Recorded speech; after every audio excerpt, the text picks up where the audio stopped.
They also hide the fact that the second and the third tick Damn, don't that's a cool increase comparison push scores shot. on grounded. Hey guys, Dan here. I have new reactions coming out on the channel every single day, and sometimes I do YouTube shorts and live streams. All my socials will be linked down below, and if you really want to help out the channel, there will also be a link to my Patreon. Don't forget to like and subscribe, and now on to the video. Have a good day. Hey guys, Dan here, and welcome back to another video and another reaction. And today we're gonna be reacting to bad MvM upgrades. This is a video that was made by TF2, so be sure to give a like to the original video and a like on this video. And now, without any further ado, I am ready, you guys are ready, let's go. Click. Hey guys, did you know that some MvM upgrades are really bad? Clearly not, because I still see some of you buying them. Upgrades are like an all-you-can-eat buffet, and for some reason, people keep going straight for the plates of liquid shit. We're not going to be talking about obvious I think that after around 10 Wheezy TF2 videos, I think I can very much believe that there are some terrible upgrades and some very good upgrades. So we're only going over upgrades that newer players actually buy. Noob traps, if you will. And also, as a small YouTuber, I am the algorithm's bitch. So if you want to see more MvM content, hit the subscribe button and comment some dumb shit below to help boost this video. Anyways, don't worry, I let's already start did, with Wizzy. Number 1, health regen. This is a game mode with medics, dispensers, mad milk, possibly a conch, drop sandwiches, and a couple medium med kits readily available almost all the time. Okay, this makes sense. Based off of team and weapon I think that sometimes I still buy the health regen traits if I don't have anything else to buy. Have much better healing output than health regen. But yep, I get it. one mad milk can rule them all. All want that added survivability, so instead take that 200 credits and buy health on kill. You'll get far more health back when you need it most, especially. Oh yeah, actually I don't think I get regen, I think I get the health on kill actually, that was my bad. Resistances. There's a saying that goes around the TF2 community, nobody looks up. Same holds true for newer MvM players. Also, I didn't know that you could actually get on that position that we just saw Wizzy getting into. During each individual wave, you get a list of all the robots that will be spawning. You should always check this when buying resistances. Oh yeah, I would definitely buy some if there are explosion resistance seeing that. Don't buy any bullet res. If there are few or no explosive robots, don't buy any blast res. If there's no light blue outline on anything, crit res should be off the table. You can refund your okay, so that was the blue outline means. Okay, didn't know that. What you'll be fighting. So if you want to not die as much, do this. Number 3, burn damage. Alright, this one is a little bit more straightforward. The flamethrower has 2 different damage upgrades, and new players sometimes get confused. The basic damage upgrade applies to your flamethrower's damage on hit, i.e. your main way of dealing damage. The burn damage upgrade, however, only applies to your afterburn, nothing else. So the normal damage upgrade, great. But the burn damage upgrade is trash, and you should I can see that. ever buy it. After burn damage is basically ineffective. You're gonna kill them instantly, or they're gonna just be killed by someone else. It's even more useless than the last one. Ever since Jungle Inferno changed the mechanics of Afterburn, this upgrade now does literally nothing. But even back when it used to work, small robots never lived long enough for even your normal Afterburn duration. Once again, that's correct. Someone's gonna end up killing them. They're not gonna die to Afterburn damage. You'll be scorching down with your flamethrower and continuously resetting the afterburn time. So even if they fix the bug, this upgrade would still be pointless. Number 5, Air Blast Force.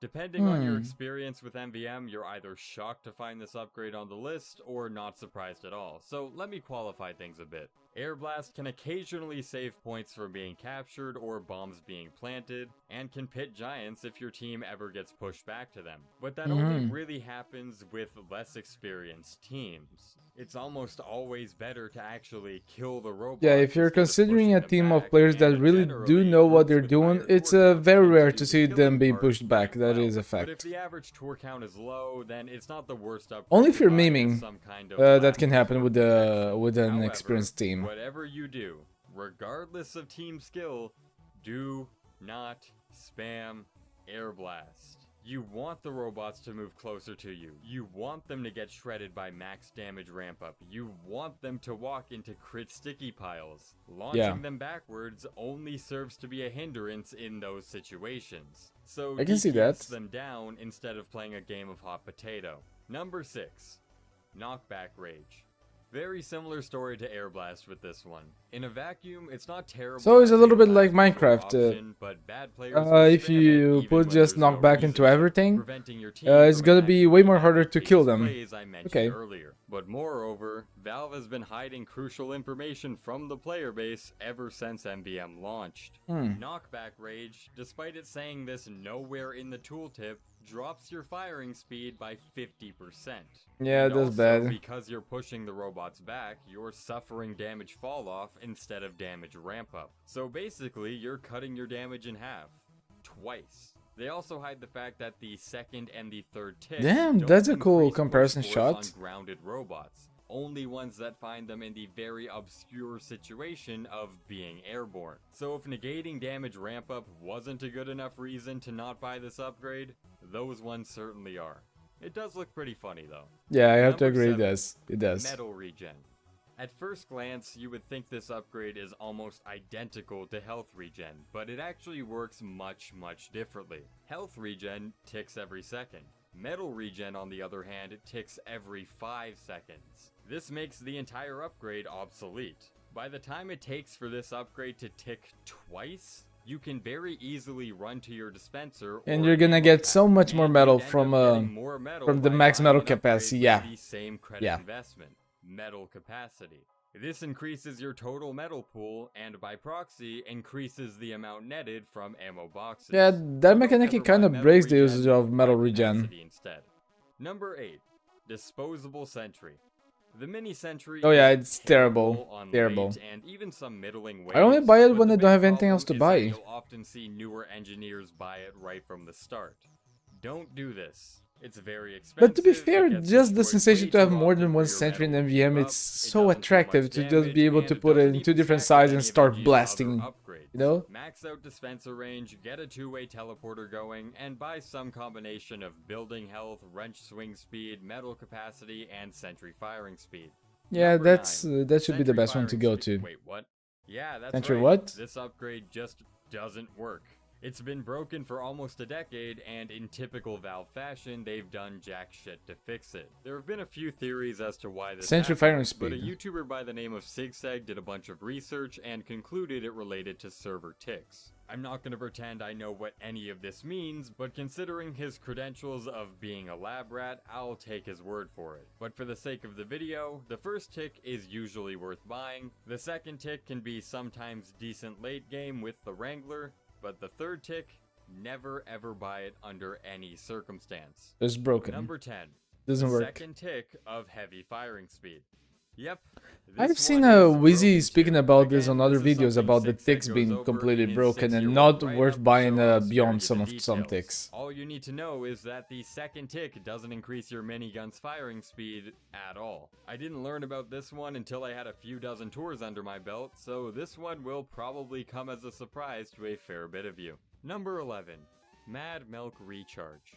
Okay, now this one isn't actually too bad, but I'm putting it on the list to make a point that Scout isn't a pure support class. You should ideally be intertwining resistances and mobility upgrades with increasing your scattergun's. Yeah, I don't think Scout needs any health regen. He already gets hundreds of healths out of the money.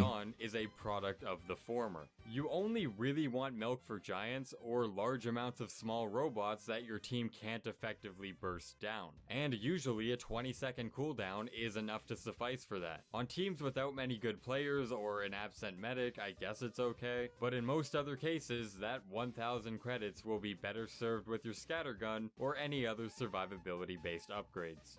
Number 12. Rocket Specialist. No, not the whole upgrade. The first tick of Rocket Specialist is insanely useful And the other one's should broken? always be bought as early as possible. It removes damage fall off, it stuns robots in place for a brief moment after hitting them, increases projectile speed, and gives a slightly bigger blast radius. But every tick after the first point only increases the projectile speed and the blast radius on direct hit. The former not really mattering at all, and the latter, while useful, is nowhere near worth that 300 credit investment. Sure, turning the direct hit into a pseudo hit scan weapon is Yo, fun, to be but fair, for that looks practicality's pretty sake, sick it's on the really not direct worth hit. using. And number 13, Mad Milk Syringes. On paper, this upgrade seems pretty good. I mean, it's very cheap to upgrade, and Mad Milk is always a good thing, right? And yeah, but when you have your syringe gun out, you're not healing your main target being attacked. You're not giving teammates overheal. You're not building Uber. You're not generating your shield, and you can't share canteens. You're taking the time to apply an effect that Scout can already provide without it infringing on any considering the aspect fact of that his core gameplay. I know it there's looks always enticing, but I the promise scout you usually guys on that a any serious good medic will teams. almost Yeah, never, ever I think you're use right. them. And yeah, that's about it for the bad MvM upgrades. If you disagree with any of my picks or think I missed some commonly bought upgrades, let me know in the comments below. That's all I got, guys. Thank you all for watching the video. See ya. Bye, Wizzy. Okay, anything else? Any memes? No. Guys, thank you for coming. I have to say, I need to actually remember the part about the ticks not increasing anything on the weapon for my next MvM livestream. But it's always so good to watch these videos, especially if you don't play a whole lot of MvM. There's a lot of new information that you can get. So, thank you, Easy. And guys, I hope that you guys already gave a like to the original video. Easy deserves it. And if you can, a like on this video, subscribe. We're almost at 1950 subscribers. And remember that this is the second video coming out today. So a like, subscribe, a comment for the algorithm, maybe join the Discord to leave a suggestion. This was suggested by Tomb Raiser Zombie on the Discord. Thank you, Tomb. And I hope you guys had a good day. And now, until the next video, the next live stream, or the next YouTube short, I'll see you guys then. Okay? Bye. See ya.